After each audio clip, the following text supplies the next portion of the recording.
Hello, this is Jal from The Word Made Flesh. I'm wishing everybody blessed and happy Easter.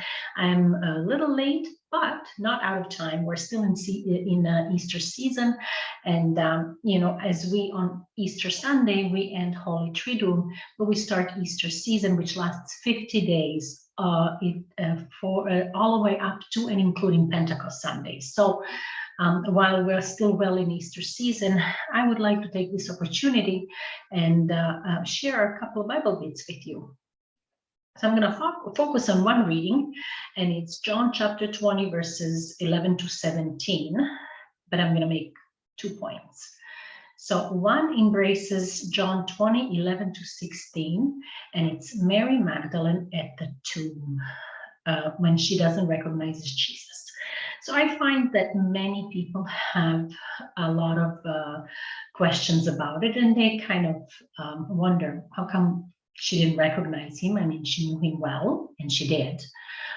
And then, so why would that be? Why would that happen?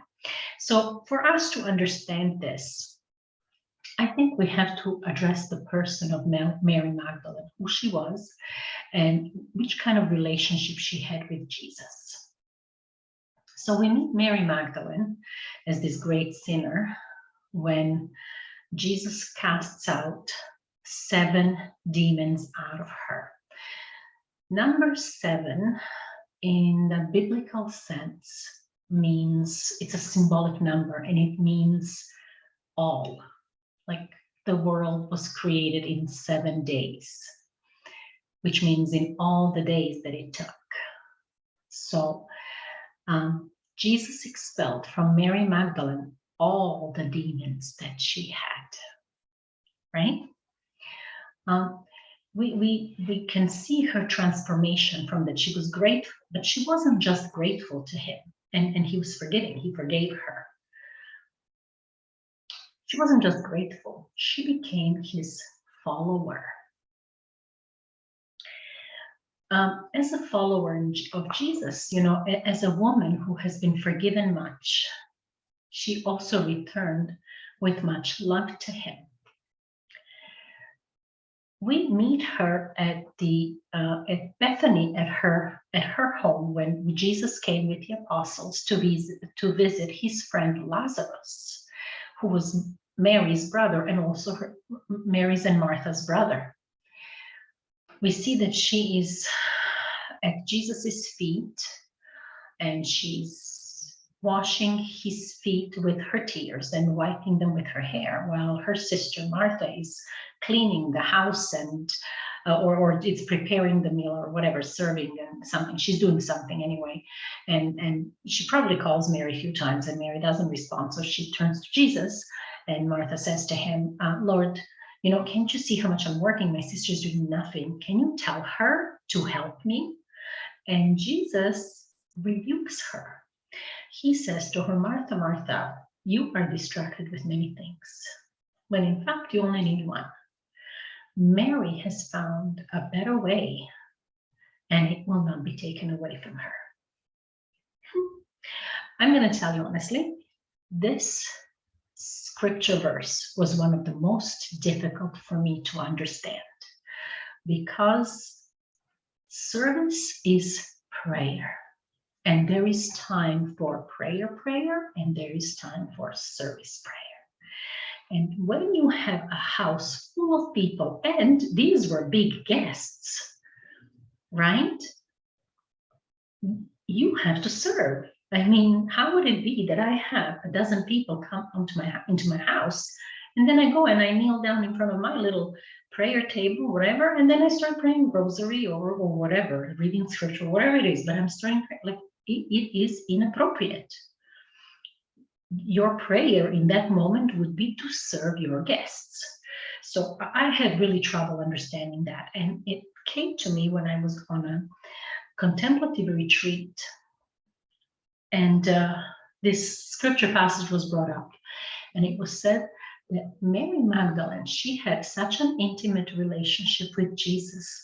She understood who he was, and when she would meet him, her soul took over. You know what they say sometimes, mind over matter. So, they bend the forks or whatever it is that they do, right? Well, that's an illusion. But this is the reality. Soul over body and mind. Her soul was so pure at that time. She recognized her creator and she had no choice. She was shackled by his feet. She didn't hear her sister. Her sister probably called her, Mary, Mary, come help. She didn't ignore her. She did not hear her. That's what happened here.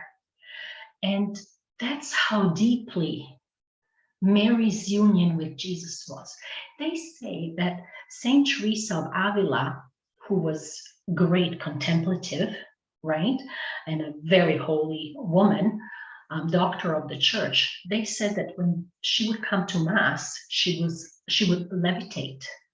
Her soul would recognize the Maker, and she would rise. A few feet off the ground. Well, because it was a public Mass where people could come, she did not want to be a spectacle where people come to see her rather than worship the Lord.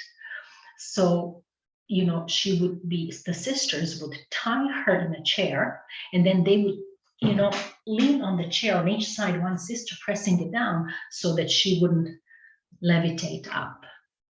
So that's the spirit or soul over mind and body. So this is what happened to Mary Magdalene.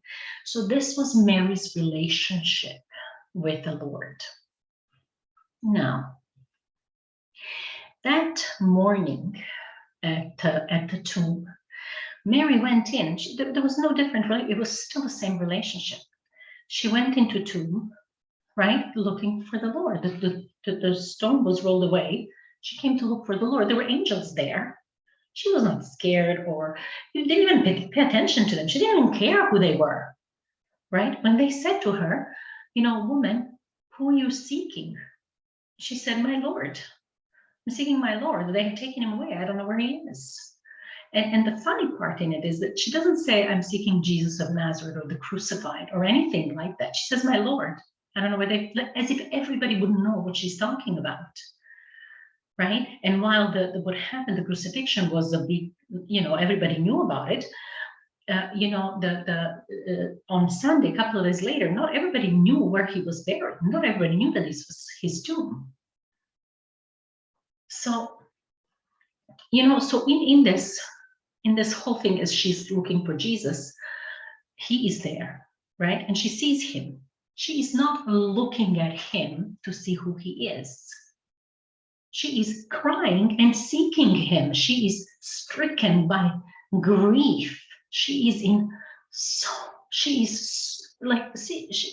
it is the grief, the depth of the sorrow that she feels. It is horrible. It is so enormous that she doesn't, she didn't react to the angels, right? Why would she react to somebody? And you would think, why wouldn't she realize that he was her creator? But that's how grief was big. That's how huge her grief was. And he says, who are you looking for? And she responds the same way, my Lord. I'm looking for my Lord.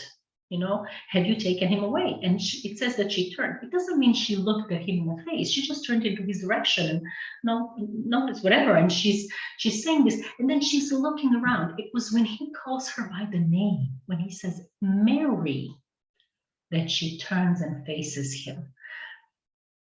This is the moment that she recognizes the good shepherd who calls his sheep by name, right? And then she says, Rabboni, which means teacher, master. And she drops to his feet. That's how I see her. She drops to his feet instantly. Now, this brings me to the second point that I wanted to address. And it's John 20, verse 17. Jesus says to her, do not touch me, or do not hold on to me. I have not ascended to the Father yet. Okay. So maybe he's trying to put a distance between or something. Okay, let's see what's happening here. 10 verses later, he appears to his disciples, to his apostles, and Thomas is there among them.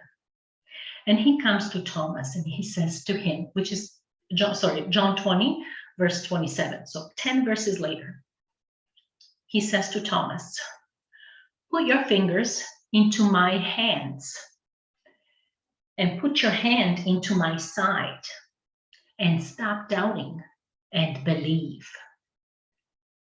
Okay, why would he turn away Mary Magdalene, who had such a deep love and such an intimate connection with him, and yet allow Saint Thomas,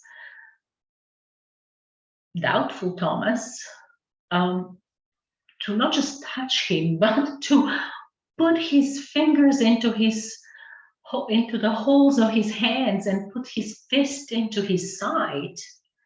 Why would he do that? Well, I think the Lord gives us what we need. And perhaps Mary Magdalene had that privilege that she walked with Jesus as he walked the earth. And she was still in that state of holding on to him in his humanity. His humanity was gone. It died on the cross. What was left was his divinity. His divinity was not able to be contained by grave of death or death. That's how he's risen, because he was divine. He is divine. And Mary Magdalene needed to distinguish that. She needed to learn to focus on her faith and her intimate relationship with Jesus within her heart, because that's where he was. She didn't need to drop down to his feet. She had him in her heart. He was there. Thomas needed a boost of faith, so Jesus gave it to him. The Lord always gives in abundance. Anyway, I would like to end this with a reading from the Liturgy of the Hour, and just to see what the Jesus says to us. It is from the sermon of Peter Chrysologus, who was a bishop of Ravenna in Italy.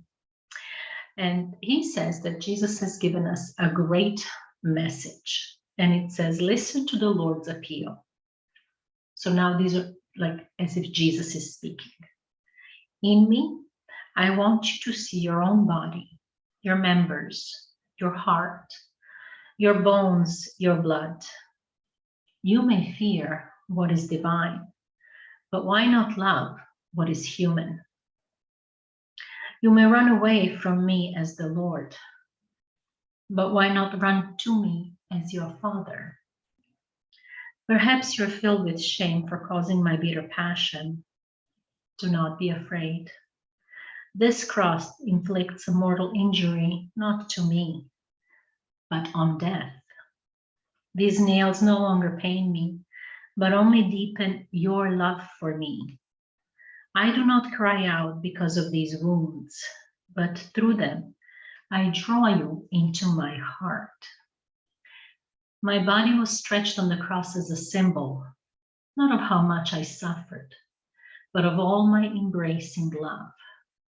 I counted no loss to shed my blood. It is the price I have paid for your ransom. Come then, return to me and learn to know me as your Father, who repays good for evil, love for injury, and boundless charity for piercing wounds. Jesus says he loves us this much. Take care, and I shall see you soon. God bless. If you liked my video, please give me thumbs up, share. You can subscribe for sure. press that little bell and get notifications. Join my Facebook page and the Facebook group. It's still public. I will be making it private very shortly. I will talk to you later. Take care. God bless. Bye.